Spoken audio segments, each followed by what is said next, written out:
গত বছর মার্কিন প্রেসিডেন্ট ডোনাল্ড ট্রাম্প দায়িত্ব গ্রহণের পর প্রথম ন্যাশনাল প্রেয়ার ব্রেকফাস্টে বিশ্ব নেতাদের দাওয়াত দেন। সেখানে বাংলাদেশের প্রতিনিধিত্ব করেন জাইমা রহমান। এবছর মার্কিন first lady Melania Trump global coalition সামিটে আমন্ত্রণ জানান ডাক্তার জুবাইদা রহমানকে। বিশ্ব নেতৃত্ব এরই মধ্যে মা ও মেয়ের দক্ষতা ও যোগ্যতার পরিচয় পেয়েছেন। কথায় বলে মায়ের মতো মেয়ে। ব্যারিস্টার জাইমা রহমানের ক্ষেত্রে এর উল্টোটাও সত্যি, মেয়ের মতো মা ডাক্তার জুবাইদা রহমান এবং মেয়ে ব্যারিস্টার জাইমা রহমান দুজনেই যেন একে অপরের আয়না। বাংলাদেশের রাজনৈতিক ইতিহাসে সম্ভবত এটাই প্রথমবার যখন একজন জনতার ফার্স্ট লেডি ও তার মেয়ে একসাথে আলোচনার শীর্ষে, শুধু পারিবারিক সূত্রেই নয়, নিজেদের কর্মদক্ষতা এবং নিষ্ঠা দিয়ে। ডাক্তার জুবাইদা রহমান অফিসিয়ালি বাংলাদেশের ফার্স্ট লেডি না হলেও এরই মধ্যে জনগণের মধ্যে নতুন ধারার ফার্স্ট লেডি হিসেবে বিশ্ব মঞ্চকে নাড়িয়ে দিয়েছেন। তেমনি তার মেয়ে ব্যারিস্টার জাইমা রহমানও ধীরে ধীরে হয়ে উঠেছেন তারুণ্যের নেতৃত্ব। একজন চিকিৎসক, অন্যজন আইনজীবী, দুজনই আন্তর্জাতিক সম্মেলনে বাংলাদেশের প্রতিনিধিত্ব করছেন, গণসংযোগ করে মানুষের হৃদয়ে জায়গা করে নিয়েছেন। ব্যারিস্টার জাইমা জার্নাজ রহমানের জন্ম 1995 সালের 26 অক্টোবর ঢাকার সেনানিবাসের শহীদ মইনুল রোডের 6 নম্বর বাড়িতে।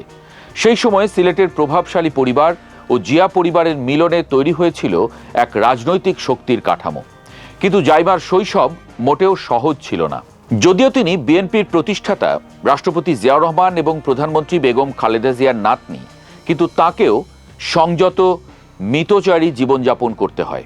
2001 সালে দাদি বেগম খালেদা জিয়া যখন তৃতীয়বার বাংলাদেশের প্রধানমন্ত্রী হন, 6 বছর বয়সী জাইমা তার কাছেই নেন নেতৃত্বের প্রথম পাঠ। মা জুবাইদা চেয়েছিলেন মেয়ে যেন বিলাস বসনে ভেসে না যায়।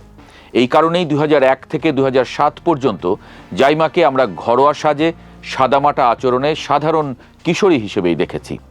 ঈদ বা নববর্ষ অথবা বড় কোনো অনুষ্ঠান জাইমাকে সবসময় মায়ের ছায়াতেই দেখেছি আমরা। মা জুবাইদা নিজে যেমন কখনোই জাঁকজমক পছন্দ করেননি, জাইমাকেও তেমনি ঢালাও প্রচার থেকে দূরে রেখেছেন। জুবাইদা রহমান নিজে পেশায় ডাক্তার, আবার প্রধানমন্ত্রীর স্ত্রী, কিন্তু তিনি কখনোই এই পরিচয়কে নিজের অহংকারে পরিণত করেননি। জাইমাও একইভাবে মানুষকে ভালোবাসেন, মানুষের জন্য কাজ করেন। বড়দের সাথে আচরণ, গৃহকর্মী থেকে শুরু করে সর্বস্তরের মানুষের সাথে মায়ের মতো জাইমারও আন্তরিক আচরণই আমরা দেখছি। মা জুবাইদা যেমন প্রখ্যাত ডাক্তার, জাইমাও তেমনি মেধাবী ছাত্রী ছিলেন। পড়াশোনা শুরু করেন রাজধানীর ইন্টারন্যাশনাল স্কুল ঢাকায়। 2007-8 সালের জরুরি অবস্থার মধ্যে তারেক রহমানের সাথে জুবাইদা এবং জাইমা রহমানকেও লন্ডনের নির্বাসনে যেতে হয়। এ সময় জুবাইদা যেমন চিকিৎসা বিজ্ঞানে উচ্চতর ডিগ্রি নেন, জাইমা রহমান সে সময় লন্ডনের কুইন মেরি ইউনিভার্সিটি থেকে LLB ডিগ্রি অর্জন করেন।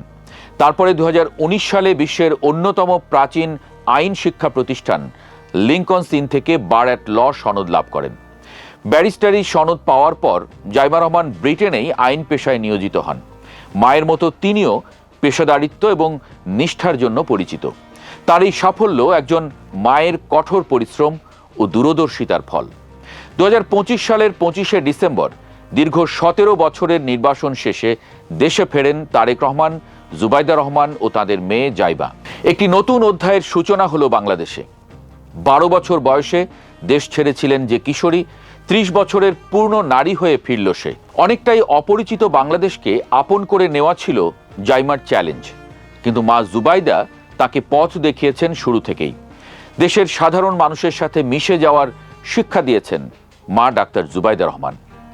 2025 সালের 27শে ডিসেম্বর মা জুবাইদা এবং মেয়ে জাইমা একসাথে গিয়ে ভোটার নিবন্ধন করেন নির্বাচন কমিশনের ETI ভবনে।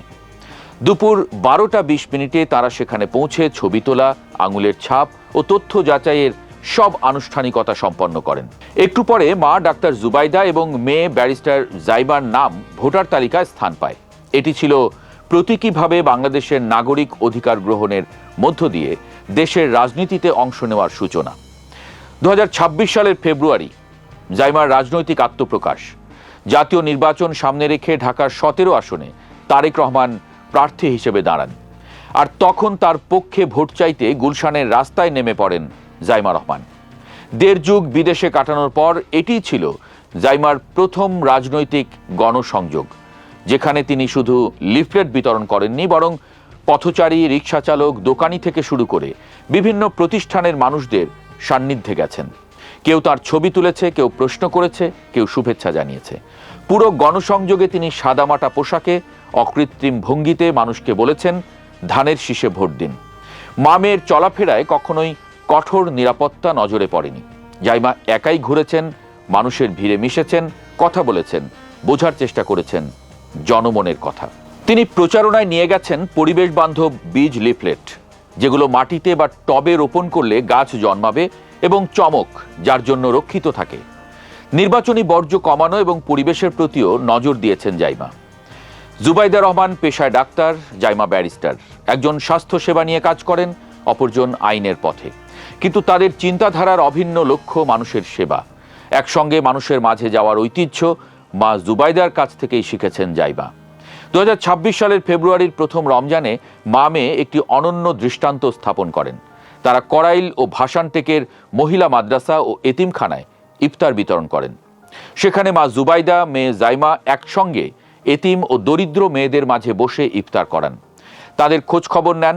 এর আগে বেগম খালেদা জিয়া প্রধানমন্ত্রী থাকার সময়েও রমজানের প্রথম ইফতার এতিমদের সাথে করতেন। সেই ঐতিহ্যকেও নতুন করে মনে করিয়ে দিলেন জুবাইদা ও জাইমা। শুধু ইফতার নয়, জাইমা একাই বিভিন্ন এতিমখানায় গেছেন। মা জুবাইদার মতোই তিনি ভীষণ সাদাসিধে এবং বন্ধুবৎসল। ক্যামেরার ফ্ল্যাশ এড়িয়ে চলেন, কিন্তু শিল্প সাহিত্য কিংবা ক্রীড়া কূটনীতিতেও তার উৎসাহ রয়েছে। সম্প্রতি ক্রীড়া কূটনীতিতেও যুক্ত হচ্ছেন জাইমা রহমান। যেমনটি শুরুতেই বলেছি, গত বছর মার্কিন প্রেসিডেন্ট ট্রাম্প দায়িত্ব গ্রহণের পর প্রথম ন্যাশনাল প্রেয়ার ব্রেকফাস্টে বিশ্ব নেতাদের দাওয়াত দেন। সেখানে বাংলাদেশের প্রতিনিধিত্ব করেন জাইমা রহমান। আবার এবছর মার্চে মার্কিন first lady Melania Trump global coalition সামিটে আমন্ত্রণ জানান ডাক্তার জুবাইদা রহমানকে। উল্লেখ্য, প্রধানমন্ত্রী নরেন্দ্র মোদী তার ব্যক্তিগত চিঠিতে তারেক রহমান ও জুবাইদা রহমানকে একযোগে সপরিবারে ভারত সফরের আমন্ত্রণ জানিয়েছেন। এই সফরে জাইমার ভ্রমণসূচিও নতুন মাত্রা যুক্ত করবে। একটা কথা খুব সহজভাবেই বলা যায়, জুবাইদা রহমান শুধু পরামর্শ দেওয়া নয়, নিজের কাজের মাধ্যমেই মেয়েকে শিখিয়েছেন। আর জাইমাও পালন করছেন মায়ের সেই যোগ্য উত্তরসূরির ভূমিকা। এই সম্পর্কে মা যেমন আত্মত্যাগের দৃষ্টান্ত স্থাপন করেছেন, তেমনি মেয়েও তাকে ছাড়িয়ে যেতে প্রস্তুত হচ্ছেন। মা দিবসে তাদের এমন মিথস্ক্রিয়ায় আমাদের জন্য শিক্ষণীয় হলো স্নেহ, মমতা আর আত্মত্যাগের বিনিময়ে গড়ে ওঠা পারস্পরিক শ্রদ্ধার সম্পর্ককে কাজে লাগিয়ে একসঙ্গে মানুষ ও দেশের জন্য কাজ করা সম্ভব।